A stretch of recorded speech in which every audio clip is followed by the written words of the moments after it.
Mesdames, Messieurs, peuple congolais, je vous informe que les tout petites sources peuvent créer des petits ruisseaux. Et des petits ruisseaux deviennent des rivières, et des rivières des fleuves, et ça se jette dans les océans. Au niveau des sociétés, parfois, en rapport avec la politique, on croit que les crises politiques, avec ses impacts sociopolitiques et voire humanitaires, on parle même de génocide, de tout ce que nous avions connu, ça commence par les petites informations. Et donc, quand vous regardez l'anthropologie fine, que j'appelle, pour moi, en tant qu'intellectuel, que j'appelle l'anthropologie sociale, je vous ai tout dit que nous sommes des bantous. Nous sommes des peuples de moutons. Les peuples de moutons, c'est des peuples plus ou moins intelligents, peu structurés, moins organisés, et puis encore, ils ne sont pas courageux. Et n'oublions pas que c'est des peuples de peureux, de lâches et des justeurs. Toujours les boucs émissaires. Et ça marche dans les peuples de moutons. Au lieu de prendre ses responsabilités tant civiles, politiques et militaires et autres, c'est toujours le bouc émissaire, c'est toujours l'autre. On peut voir le chef des boucs émissaires au Congo, c'est énorme. D'abord c'est les Blancs, après maintenant c'est les Chinois, c'est les Arabes, maintenant c'est les religions, maintenant c'est le Nord, le Sud, l'individu et compagnie. Vous voyez ça dans cette diversité de boucs émissaires, parfois on ne s'en sort pas. Mais pourquoi? Parce que nous sommes quelque part d'abord ce peuple de moutons qui n'est pas capable de prendre des responsabilités quand les enjeux majeurs sont parmi nous. Les enjeux majeurs sont déjà celles de nos libertés fondamentales, de la dignité et du but même de la condition humaine. N'oublions pas les conditions existentielles et que je définis déjà le vivre ensemble, l'unité nationale et autres. Donc comment nous ne sommes pas capables de construire une unité commune? Parce que dans tous les pays du monde, presque tous les pays du monde, ce n'est pas des populations homogènes.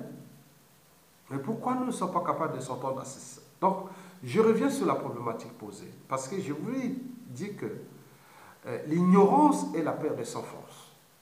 L'ignorance est la pire des souffrances.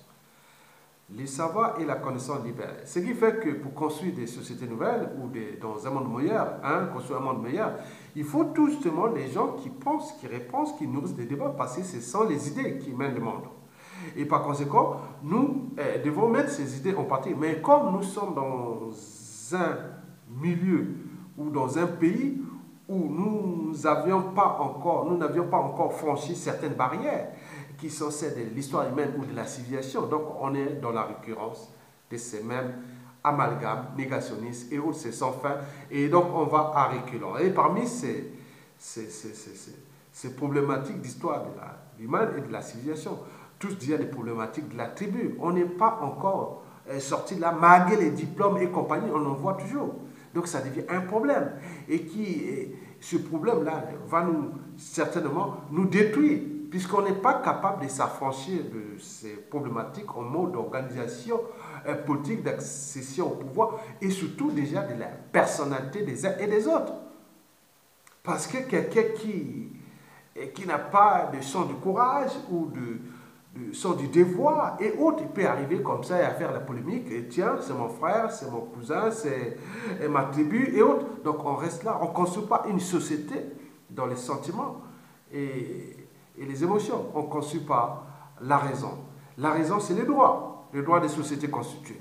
Donc, il y a des choses qui représentent le droit quand ils sont en conscience et réfractaires face au droit, on se dit qu'il y a un problème. Le cas de Paulin Makaya est tel cas d'école. Quelqu'un qui a vécu en Occident et qui repart sur son pays pour être candidat, il est emprisonné abusivement et qui se retrouve dans cette merde-là. Et qu'aucun Congolais, civil, politique et militaire, intellectuel, même autre, qu'on dit que c'est un problème du Nord ou Sud, Est, Ouest, même au sein du bloc, même sudiste, n'est pas capable de s'associer un digne fils qui vient aussi quelque part avec ses pensées. Non, on se solidarise autour de cet individu. Pourquoi il vient-il se présenter et personne ne prend pas ses responsabilités? On a eu aussi les cas de Jean-Marie Michel Mokoko. Il y a eu toute une mobilisation depuis 2000, depuis, il faut dire, au niveau d'une mobilisation pareille. C'est l'histoire qui nous en donnera raison. On a eu qu'en 1992. Et depuis 1992 jusqu'à nos jours, jusqu'en 2016, est-ce qu'il y a eu une mobilisation totale comme ça? Mais pourquoi les gens étaient-ils venus autour de ce monsieur Jean-Marie Michel Mokoko? Donc, mais pourquoi se retrouvent tous dans la merde et qu'on dit que la responsabilité de ce monsieur, c'est d'abord lui-même et ses partisans et sa tribu? C'est comme si en France ou en Occident, où les présidents qui sont en exercice, ou les pouvoirs qui sont en exercice, quand ils sont battus, et qu'un individu prend ses responsabilités pour dire non, mais tu n'as pas gagné, et moi je passe par la force, et j'emprisonne les uns et les autres, je m'associe avec d'autres, et vous croyez qu'ici en Occident, même dans les Amériques latines, ils laisseront faire. Donc se pose ce problème de notre société. Revenons tout justement dans cette crise de civilisation, puisque nous n'avons pas encore franchi les barrières de la tribu, les barrières de la raison, de l'esprit critique, de la conscience et de la transmission de ces valeurs, qui sont des valeurs d'abord de liberté, de dignité, de justice. Oui, justice, on ne veut pas voler ma voix, mon suffrage. On ne va pas punir, on ne va pas emprisonner abusivement quelqu'un qui représente mes valeurs. Donc je veux me battre au temps civil, politique et militaire.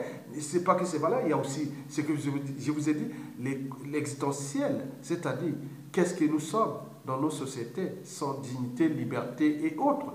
Mesdames, Messieurs, j'ai réagi à un article publié dans Zingamambo sur l'opposant Paulin Makaya. Il fut libéré. C'est aujourd'hui. Bon, très bien. Nous avions commencé avec qui? Avec Boukadia, Modeste. On a fait tout ici. On ne sait pas qu'est-ce qui serait devenu depuis. Le colonel Picard, bon, je ne sais pas qu'est-ce qui serait devenu lui aussi. Mais il semble que les deux, bon, ils avaient des doubles nationalités.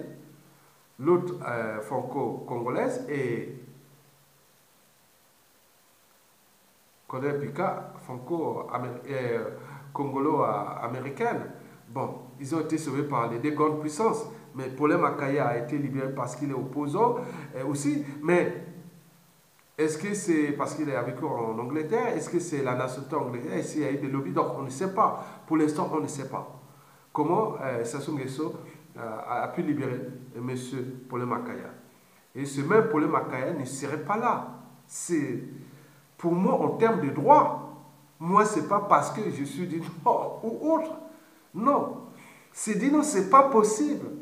Comme la voiture du président Jean-Marie Mokoko qui a été caillassée le 9 février 2016, quand il arrivait de Bangui. Et personne n'en parle. Il y a eu d'autres trucs qui sont passés qu'on ne peut pas parler pour des droits de réserve, pour la sécurité des uns et des autres. Il y a des choses qui se passent là en coulisses. Donc, Paulin Makaya, pour nous, c'est une crédibilité déjà au niveau du courage, puisque nous sommes dans un bassin de peuple de moutons, que les bassins du Congo. Les individus plus ou moins intelligents, peu structurés, moins organisés, et pire encore, ils ne sont pas courageux. Mais quand on a des courageux comme ça, qui ont les sens de... Il faut tout simplement encourager, mais pas s'aimer des amalgames. Et donc, je reviens sur cette réaction d'un individu qui, comme on le dit, que les petits ruisseaux, que des rivières, après les rivières c'est des fleuves, les fleuves c'est des océans. Et donc, cet individu, comme on voit dans les processus, comme on en voit là, que le tôt ou tard, oui, tous ces problèmes seront réglés. Nous, on va punir ces nordistes, on va punir ces gens-là. D'autres, ils mélangent tout ça, on ne sait pas. Donc, on cherche là où se trouve la vraie raison de s'indigner et aussi d'agir.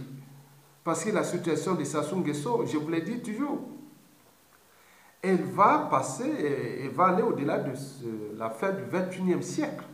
Parce qu'elle est, tenant compte de la psychanalyse, de la psychologie et des traumatismes et tout ce qu'il a sémé comme bazar dans le nord, au sud, est, ouest, au Congo. Mais certains disent que voilà, c'est des problèmes géopolitiques. Donc je reviens sur cette géopolitique. Il y a un individu qui s'appelle Tona Tona, a écrit le 14 septembre 2018 à 0h15 sur le site Zengamambo en réaction à l'article publié le 14 septembre intitulé qu'on appelle l'opposant Paulin Makaya libéré.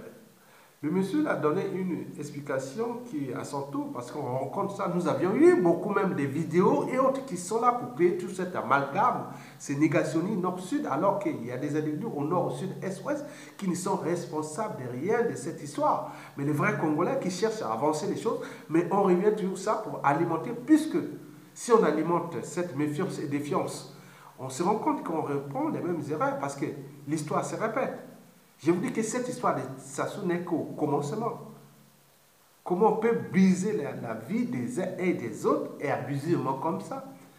Détruire l'espoir de tout un peuple abusivement comme ça, que ça va se terminer comme ça. Non, ce n'est pas possible. Mais il ne faut pas aussi mélanger tout. Je reviens sur cette analyse-là de ce monsieur qui s'appelle Tona Tona. Quels sont les vrais opposants qui sont en prison? Makaya, qui ne fait pas partie de l'Alliance militaire du Nord, oui. Quant aux autres, Sassou règle ses comptes avec ses amis de l'Alliance militaire du Nord. En quoi cela vous concerne?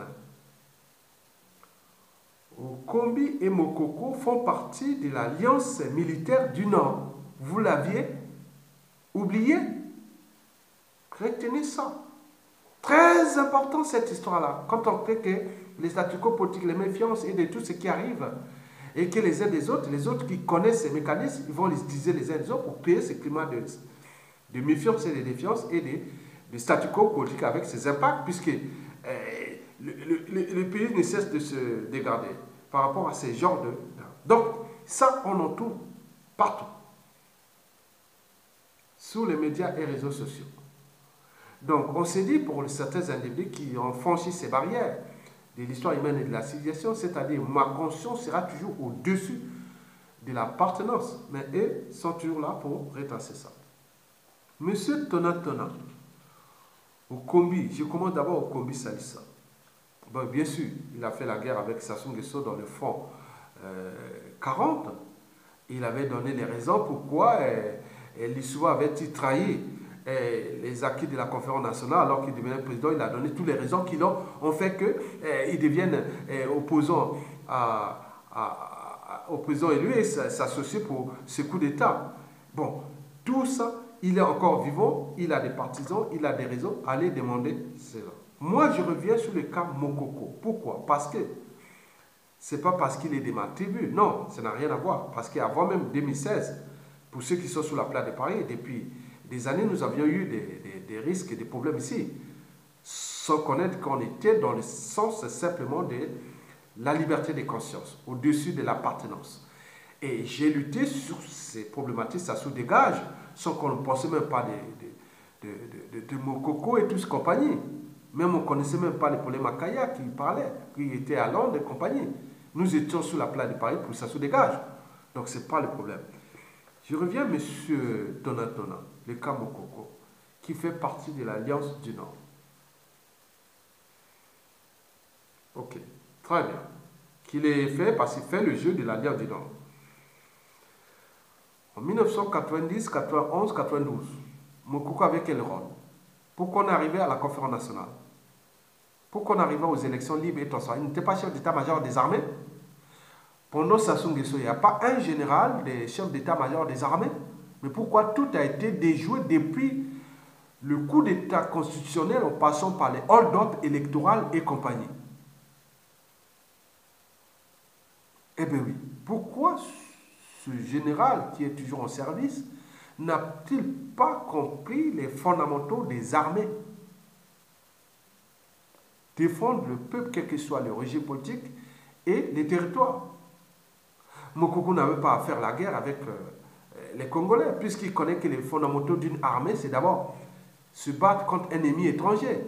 Mais un militaire ne va pas se battre contre un peuple désarmé. Mokoko l'a fait entre 1990, déjà à 13. Donc il est resté quelque part que 6 ans à la tête des armées congolaises. Et vous avez vu tout ce qu'il a fait pour dépolitiser d'abord l'armée.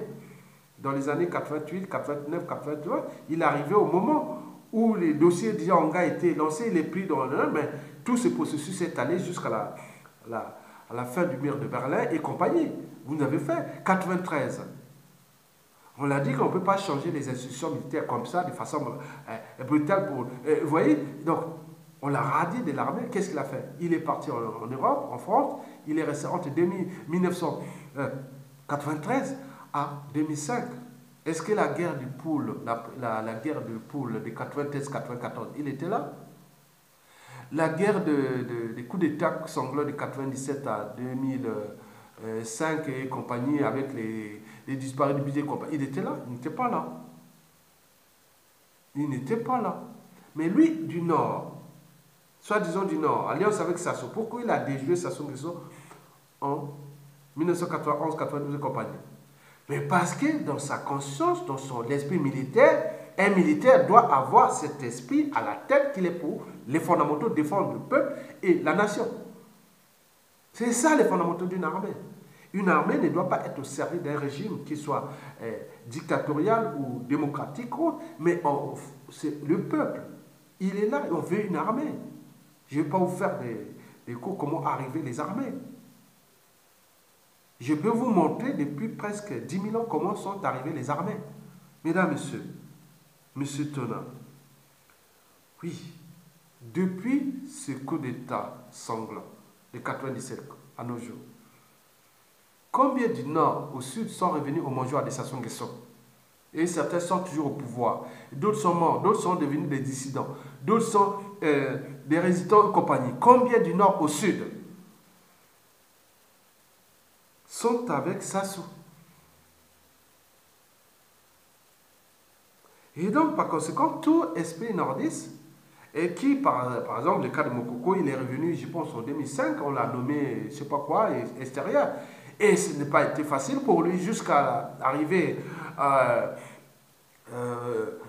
candidat et jusqu'à la situation qui se retourne. Donc, on est dans un pays qui dénie le sens même de la liberté, de la dignité, le sens même du devoir. Mais c'est quoi ce pays? Avec ces gens qui diffusent là, parce que vous êtes peut-être du côté du régime, que vous faites des amalgames, on peut toujours utiliser, parce que vous avez acquis cette ingénierie et de l'art de diviser pour régner, l'art de diviser pour détruire. Vous êtes en train de détruire votre pays, vos semblables, parce que ce genre de message diffusé que Mokoko ferait partie de l'Alliance militaire du Nord. Et oui, si c'était l'Alliance militaire du Nord, Mokoko a été élu. Il n'y avait pas, on dit 90% des militaires l'ont voté. Et pourquoi les militaires ne se sont-ils pas désolidarisés de ce qu'ils connaissent que la situation ne pouvait plus être tenable? Mais la situation est dans le statu quo, nous sommes en train de s'enfoncer. Et que c'est une alliance militaire, que Mokoko est là, on cherche les... Alors, Kolela, et Tchati Mabiala, tous ces sudis, pourquoi vous n'étiez pas tous unis au moment que, oui, soi-disant, on a dit même en 2016 que c'est l'Alliance du Nord pour que le pouvoir reste au Nord et jusqu'à présent et compagnie. Et aucune intellectualité n'a pris ses responsabilités et dégagé. Et pour dégager, c'est-à-dire qu'il n'est pas engagé pour une tribu, il est libre de dire non, mais il y a un problème. Parce que Sassou ou pas, Mokoko ou pas, le pays là existera toujours, mais dans quel état d'esprit, dans quelles conditions? Donc je veille votre conscience. Repartons un peu en arrière. Pour cette histoire toujours de bouc émissaire et d'irresponsabilité. Parce que nous, on est toujours responsables quand on veut avoir les statuts sociaux et autres. Donc, toute activité humaine nécessite un bilan. Mais quel est le bilan depuis le coup d'État sanglant jusqu'à nos jours? Que ce soit des individus du nord au sud, de l'est à l'ouest, ceux qui sont allés au mangeoire, qui ont fait le jeu de Sassou Nguesso et qui sont toujours avec Sassou Nguesso, d'autres sont devenus des dissidents, d'autres sont en prison. On parle du nord au sud. Et ceux qui sont des accompagnateurs de Sassou. Donc arrêtez ça parce que ça crée un climat de méfiance et de violence. Ce qui fait que ce n'est pas que Sassou va s'enfoncer, mais c'est l'après qui est dangereux. Regardez, Lissouba fut le président le plus trahi. Mais pourquoi? Il a été trahi au départ par qui? Commençons déjà ça. C'était au nord? C'était au nord? Si le nord et le sud étaient aussi unis que ça, depuis que nous avions alerté en 2014-2015, on a dit ça. 2 tiers de la population est au sud. 2 tiers des villes stratégiques sont au sud. 2 tiers de point. Ce n'est pas parce que le sud a fait ça. C'est l'histoire coloniale qui nous a légué ça. Tant mieux. Mais pourquoi nous ne sommes pas capables de s'entendre à un moment donné quand les enjeux majeurs du peuple sont en jeu? Est-ce que la situation de Mokoko là, ni encore de Polé Makaya, si c'était dans d'autres peuples, on se laisserait faire? Repartons en 1977. Le président en exercice, c'était qui? 77, c'était Marwan Gwabi. Quand il fut assassiné, qui était le premier ministre? Lucien Goma. Est-ce qu'il a dit entendu sur cette affaire-là? Qui était le président du parti congolais du travail? C'était les pouvoirs étaient sur 3 piliers.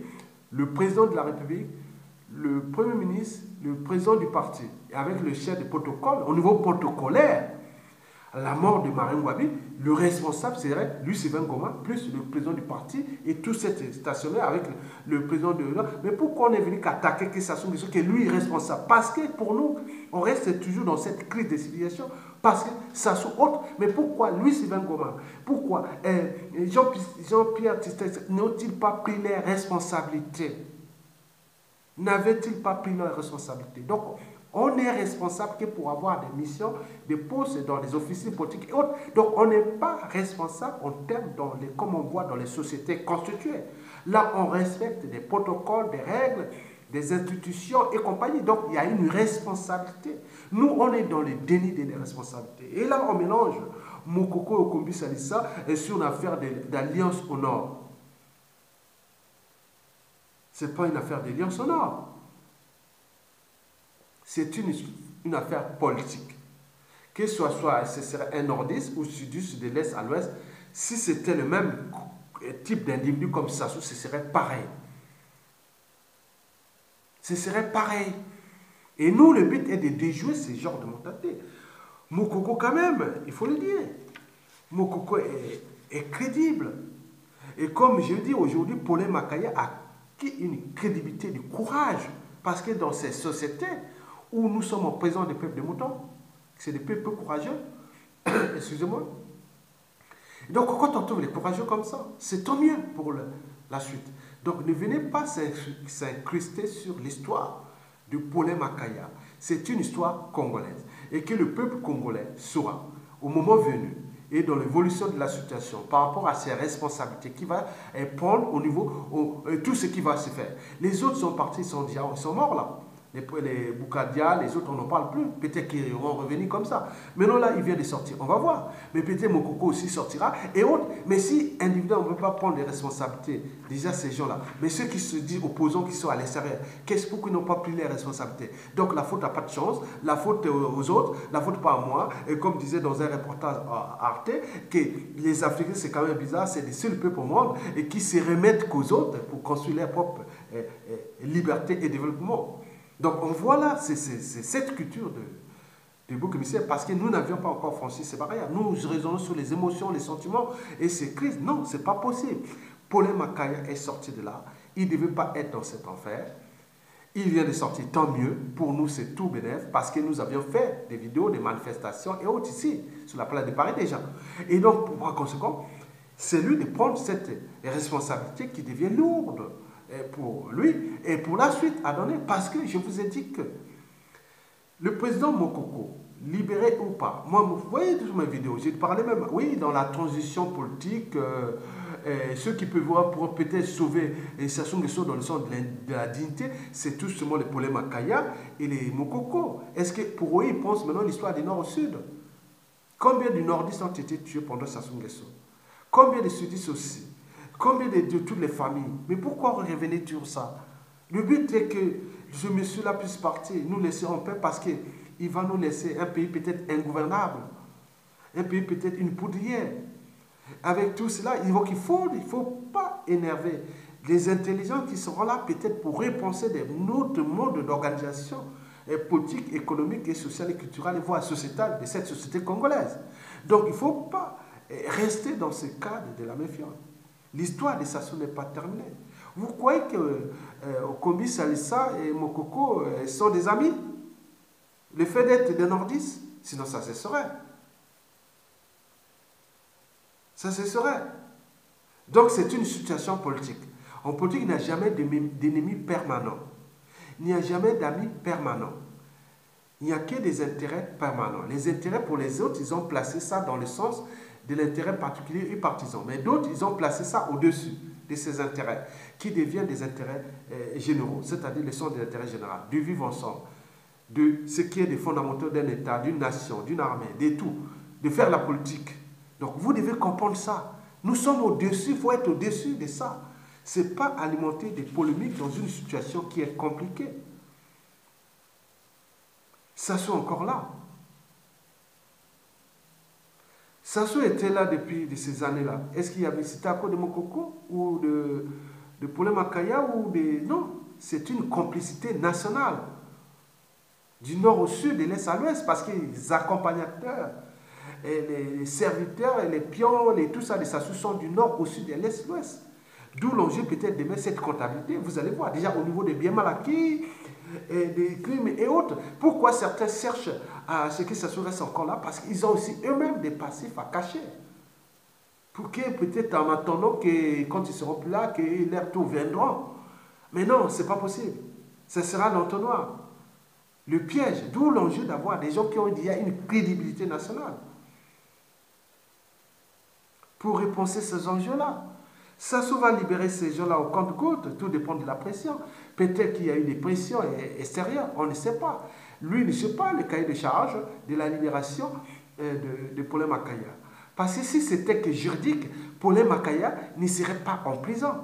Si c'était que juridique, Paulin Makaya serait libéré depuis 2 ans. Si c'était que juridique, pourquoi Mokoko se retrouve en prison alors que les Toumi et les autres sont en liberté et compagnie? Donc c'est un problème purement politique qui se joue entre des individus, un individu qui cherche d'abord à sauver sa peau, à conserver sa tyrannie et peut-être la léguer comme une vulgaire parcelle de famille à son clan, à sa famille, et vous allez encore parler, toujours là en train de polémiquer. N'oublions pas les enjeux extérieurs avec notre gros poisson, la France, et qui est venu conspirer d'ailleurs. Nous, le but, il sera de dire, mais pourquoi on vient conspirer? Vous croyez que si c'était que... là, on a eu la chance d'un pouvoir, soi-disant au nord, avec Sassou Nguesso, et le général Mokoko élu un garde du nord. Mais si c'était un garde du sud qui serait élu, qui aurait eu une légitimité énorme, qu'est-ce qu'on en serait? On serait encore dans des interprétations encore plus antisociales et même résistant ou réfractaire à l'idée même des nouvelles synthèses sociétales et civilisationnelles. Mesdames, Messieurs, donc j'interviens ici pour alerter les uns et les autres qui continuent à alimenter ces débats. La situation est compliquée. Et ce n'est pas nous, on est responsable de rien. Moi, ce n'est pas par l'appartenance que je suis originaire de la région de la Kivette, la région de Sassou Nguesso et aussi de Mokoko, ou d'appartenance géopolitique du Nord avec Mokoko et Okombi Salissa, et que vous êtes du Sud, que des deux côtés, il y a toujours le monopole de la raison ou du droit, de l'intelligence ou de tout ce qu'on peut dire. Rien du tout, sinon on ne serait pas dans la même situation. Et vous voyez déjà au niveau pas seulement politique, il faut voir déjà la situation générale du pays. Nous avons une baisse cognitive totale. De l'individu jusqu'au politique, total, une baisse, on n'allume pas nos cerveaux. Regardez l'état de nos vies, on reste là à pleurer. Même les paysans au village peuvent aller faire son champ et autres. Il est maintenant perturbé parce qu'il y a toujours ces problématiques politiques qui viennent jusqu'au village. Donc nous devons s'affranchir déjà de cette classe politique qui a échoué. Elle est du nord au sud, de l'est à l'ouest. Cela ne va pas passer par des élections, ça doit passer par une période transitoire.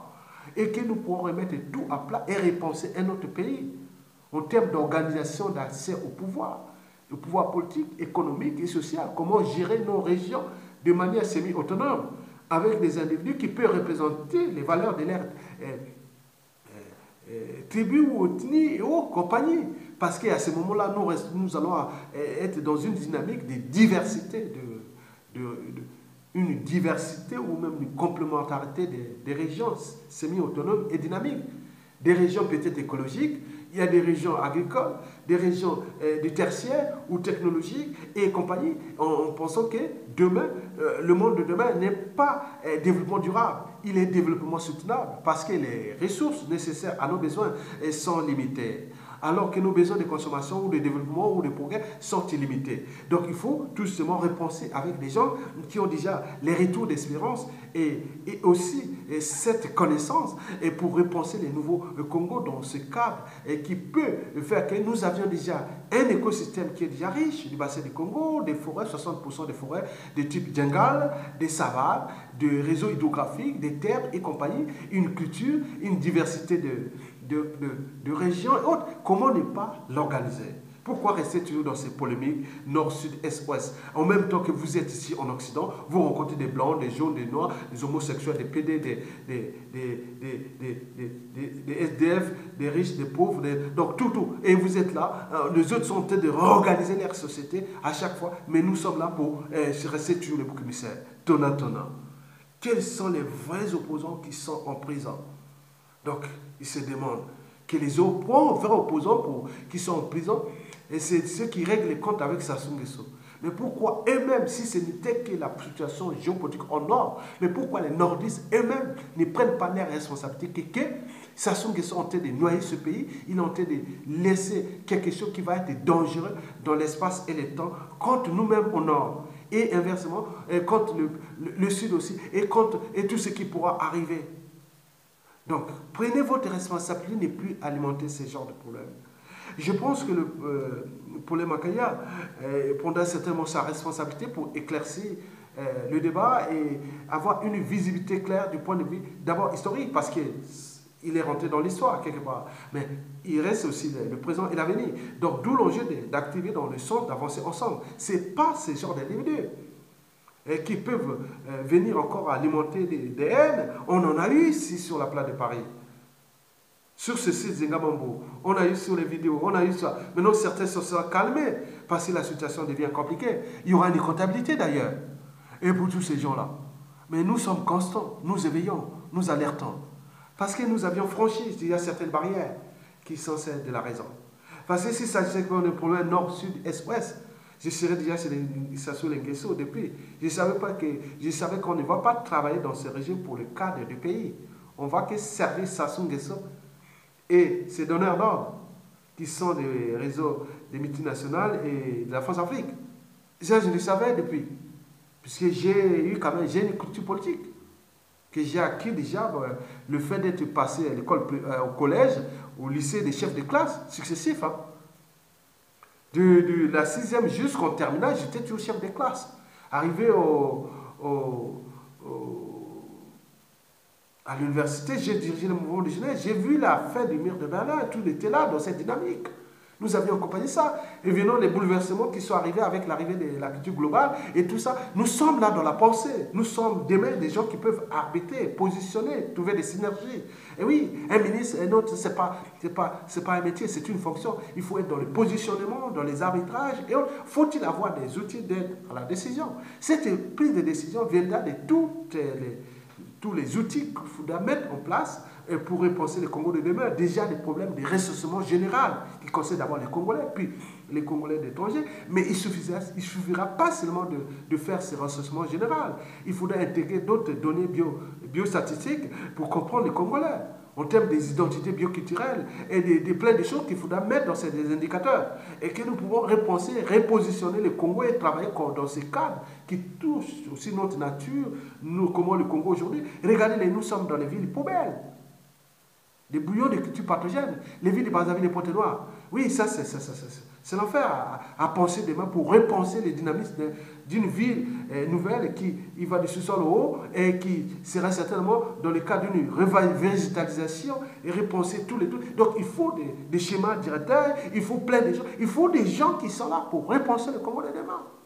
Mais cela ne va pas passer par des sentiments, des émotions, non. Ça part par exemple de la matière grise le savoir, la connaissance. Et puis, tout ce que nous allons intégrer comme dimension nouvelle, en important d'autres énergies cognitives de par le monde, d'Afrique et autres, pour avancer dans cette dynamique d'un développement soutenable, qui n'est pas celui d'un développement durable.